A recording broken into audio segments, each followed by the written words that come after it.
Good afternoon, I'm Steve Hensley. First at 4, COVID-19 is increasing again in some parts of the country. It's ticking up again in parts of Kentucky too, but health leaders we spoke with say they are not concerned about a surge or being overwhelmed. WYMT's Phil Pendleton went to hospitals in Somerset and London to find out about the cases of COVID there.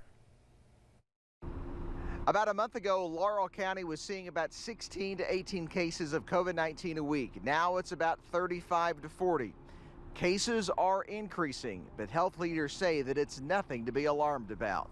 St. Joseph London is seeing the lowest number of COVID-19 patients since the pandemic began. Dr. Shelley Stanko says many of those are unvaccinated or have other health conditions.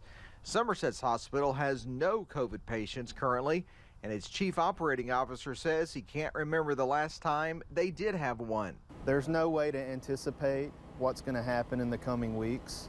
However, we are ready if we do see an uptick. Those predictive models are not really calling for a surge in hospitalizations or deaths, which is the main point. Right now, there is one COVID-19 patient at this hospital here in London. Over the past several weeks, they've had anywhere from 3 to 4. Again, nothing to be alarmed about. In Laurel County, Phil Pendleton, now back to you. Phil, thank you. Health leaders say vulnerable persons do need to pay attention to increased cases so they can take increased measures to protect themselves. Crews with the city of Prestonsburg are putting in some work to bring families to the water this summer.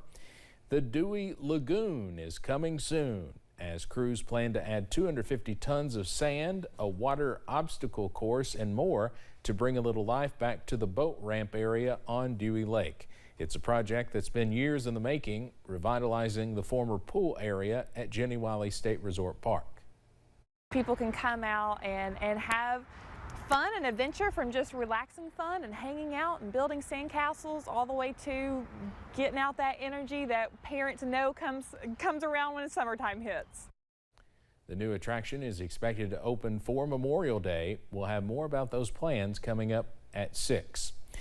Well, there was some stiff competition in Floyd County today for this year's Big Sandy Senior Games. WYMT's Jordan Mullins was there and spoke to some officials and competitors about how it feels to be back.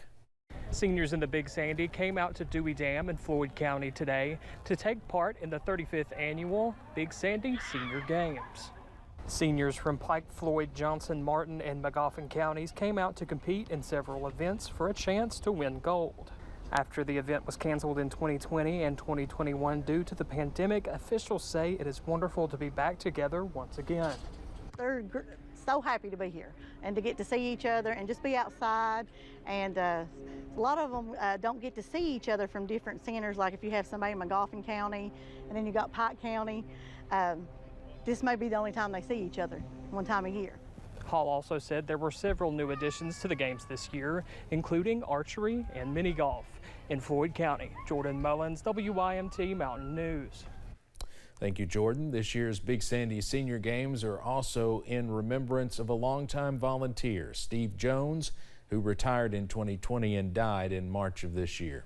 We'll have more from the Senior Games tonight at 6.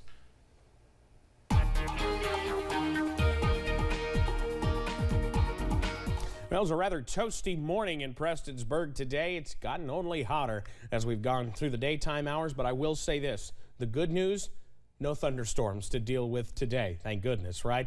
Outside, not a cloud in the sky from Interstate 75 out at Mount Vernon at this hour. Looking actually fairly nice. It looks great around the region. Camera from UVA-wise, not a cloud there. And they're sitting at 82. And when our cool spot is in the low 80s, well, that guarantees somebody's going to be near a record. And speaking of that, we've already unofficially broken the record today at Jackson. The record is 87. Well, we've hit 88 already. And that's unofficial until the climate report comes in, but it's a toasty one out there. Prestonsburg now sitting at 91. It's 90 in Wayne, West Virginia. How about a little bit of a warm spot there? Williamson's checking in at 96. I think that's a little warm, but in any case, you factor in the humidity, dew points in the 50s and 60s. It feels like the 90s around the region. Temperatures remaining toasty.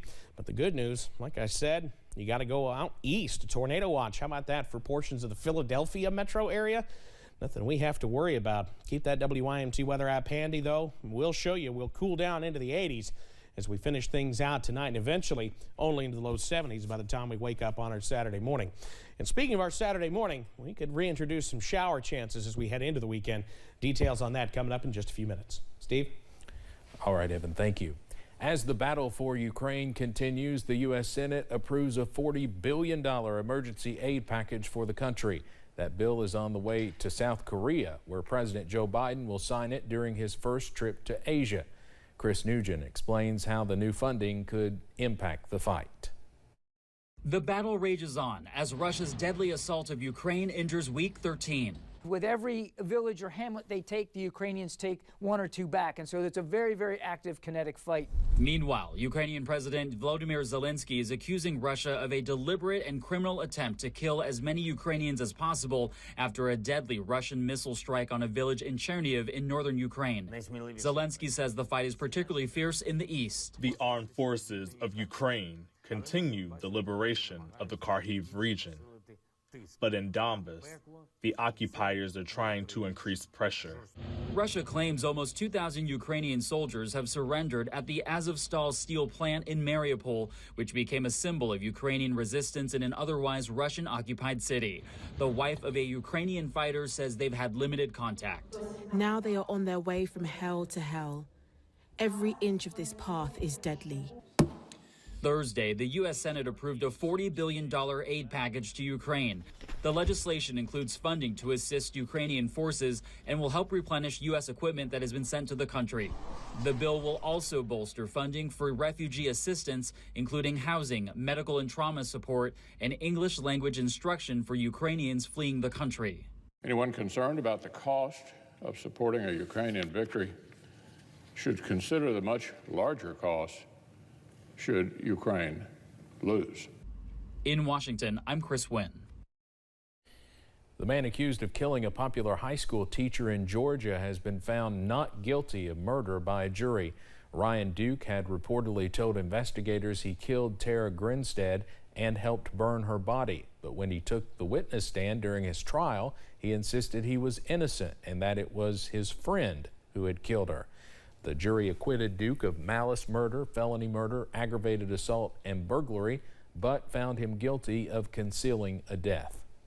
A California judge says a driver who used a Tesla on autopilot must stand trial for a crash that killed 2 people. The judge ruled there was enough evidence to try Kevin Riyad for manslaughter.